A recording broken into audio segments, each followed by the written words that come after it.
Welcome back to the deep dive. Today we are taking a look at something I think a lot of people in trading need to hear.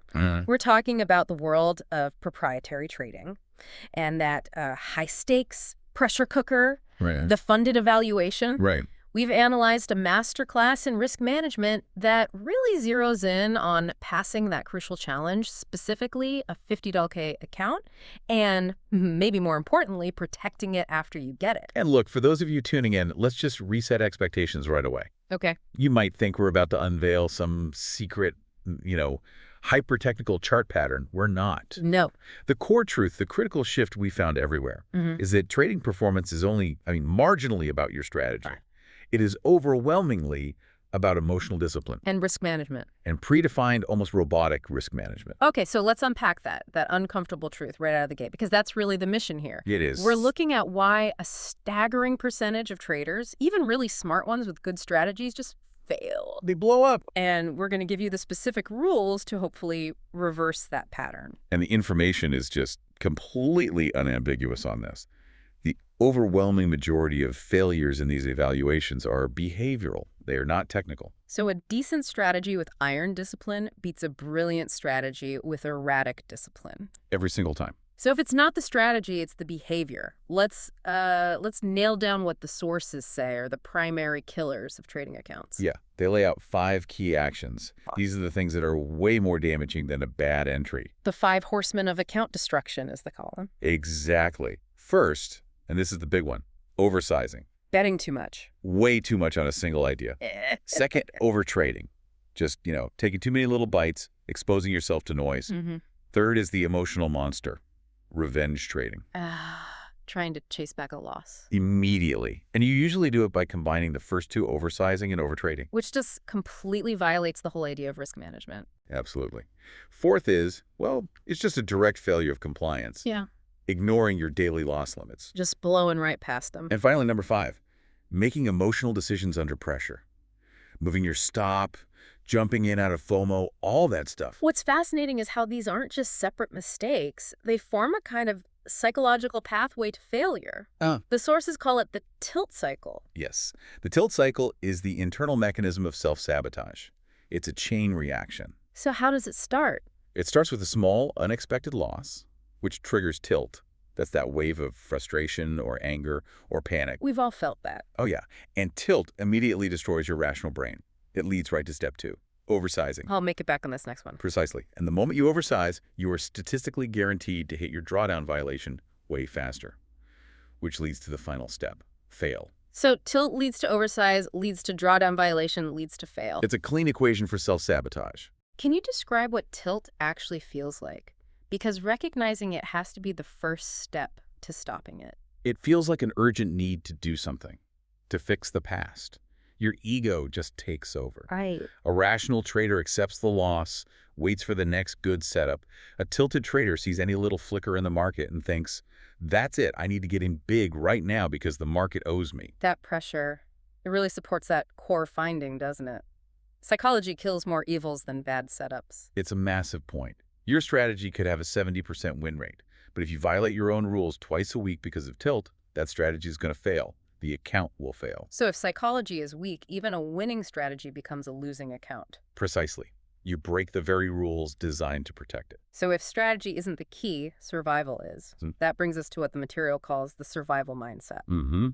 The foundational mantra is simple, but honestly pretty profound. You have to repeat it to yourself. Survive first, profit second. Profit is a byproduct of survival. It's not the goal. And a key part of that survival is documentation. A journal. A rigorous trading journal. And it's not just for reviewing trades. It forces accountability. Okay, so? If you have to literally write down, I took this trade because I was angry, it forces you to confront that behavioral error. You can't hide from it. Okay, let's get granular then. What are the mandatory risk rules for survival, specifically for this $50K evaluation we're focusing on? Okay, we start with a number that's going to sound incredibly conservative to a lot of people. I'm ready. Max risk per trade. You have to target a very, very tight $50 to $100 risk on a $50,000 account.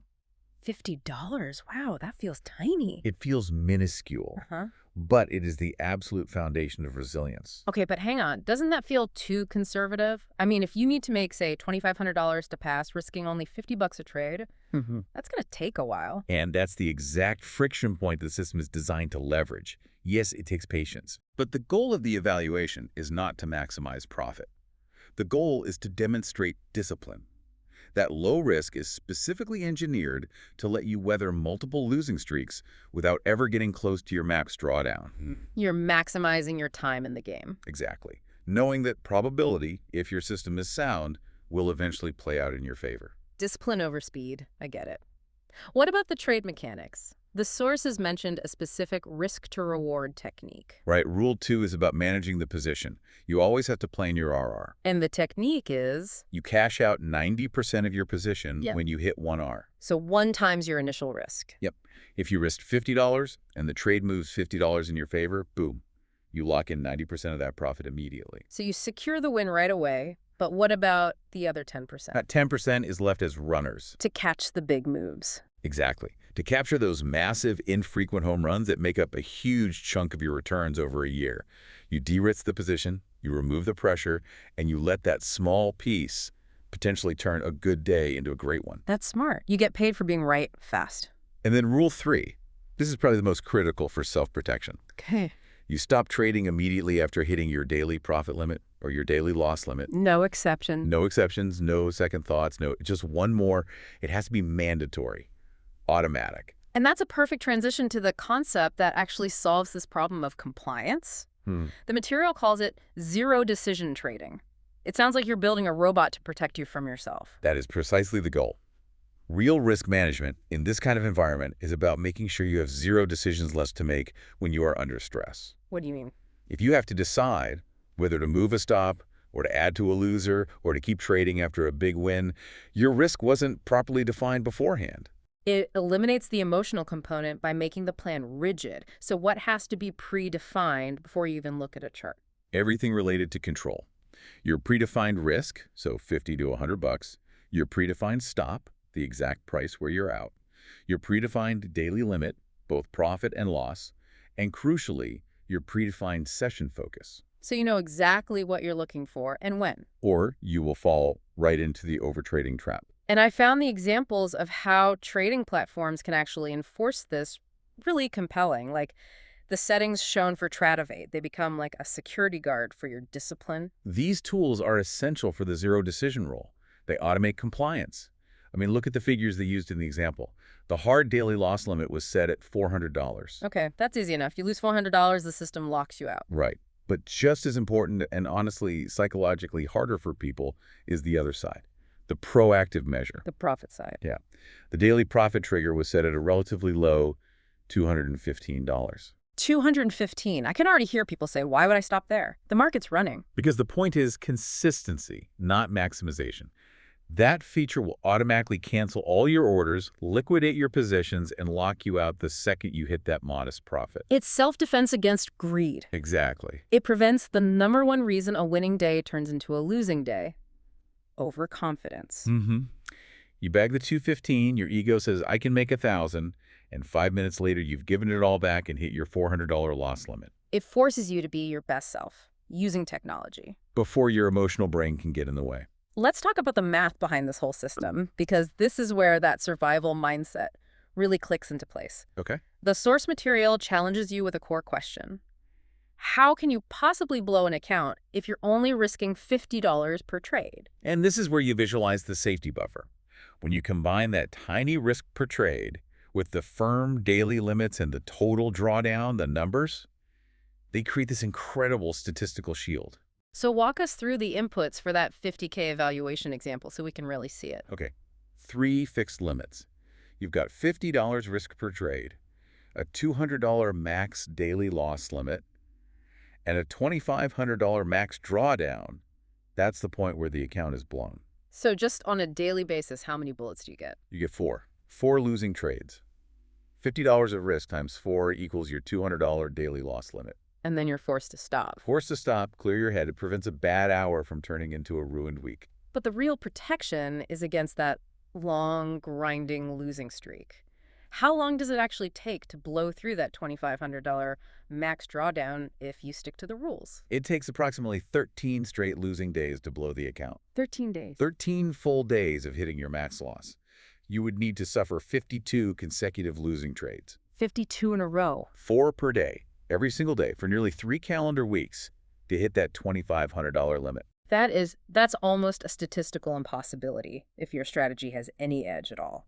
A coin toss has better odds. And that is the critical conclusion. If your account blows faster than 13 days, say in 3 or 4 days, the failure is categorically not the strategy. The math proves it. The math proves it. The failure is only one thing. You were oversizing, overtrading, or breaking the rules because of emotional tilt. It flips the whole script. If you fail, the market didn't beat you. You let your emotional self short-circuit the system you built to protect you. Exactly. The strategy just needs to be statistically sound. The risk management makes sure you stay in the game long enough for that probability to play out. Which is the perfect transition to the final element here, moving entirely to a statistical framework.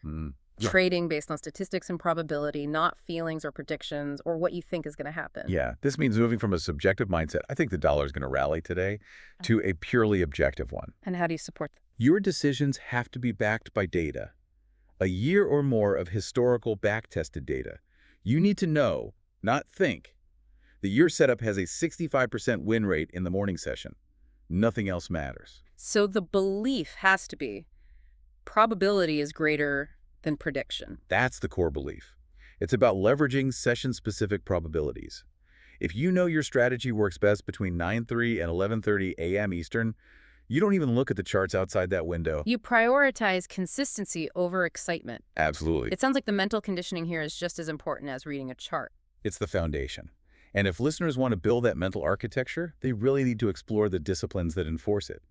The sources highlighted some key figures in mindset training. Okay, let's slow down and look at who they recommend. So for building that rigid discipline, you have to look at the work of Mark Douglas. A classic. Absolutely. For understanding the psychological resilience needed, look at Tom Hugard. He famously teaches that the best loser wins. The best loser is the one who loses small and sticks to the rules. That's it. That directly relates to accepting that $200 daily loss and walking away. No revenge. Right. Then you have performance coaches like Brett Steenbarger and Jared Tendler, his work on the mental game. Treating it like a high-performance sport. Exactly. Reducing your error rate under stress. And then, the classics like Alexander Elder and the probability mindset of Dr. David Paul, they all reinforce that you are a manager of statistics, not a market predictor. That's the reading list for building an iron will. To make sure your $50 risk rule doesn't just shatter the first time the market moves against you. Because if you don't build that mental architecture, that $50 risk might as well be $5,000. It's going to fail the second that emotion gets triggered. This has been incredibly insightful. Let's bring it all home. The core lesson here is just crystal clear. The path to getting and keeping these funded accounts is paved with predefined discipline, not some kind of tactical genius. The failure point is almost never technical. It's behavioral. The math proves it. The math proves it. And if we take that lesson and kind of zoom out to your life outside of trading, it raises a really important question. Yeah. You know what works. If your strategy for success, whether it's trading or budgeting or a fitness plan, is statistically sound, the only variable left is your compliance with your own rules. That's the ultimate test, isn't it? It is. So how can you automate or enforce zero decision-making under stresses in your own life? We saw how software can do it in trading. Where can you set a hard stop for yourself? A great question. I mean, when you're calm and rational, you make the rule. You decide you're only going to spend X amount on non-essentials this month. Right. Then you have to put a system in place, like automatically moving the rest to a locked savings account, to remove your ability to break that rule when the impulse buy is staring you in the face. Make the choice when you're rational so you can't renegotiate when you're under pressure. Exactly. A powerful, essential deep dive into what risk management really means. Thank you for joining us. We'll see you next time on The Deep Dive.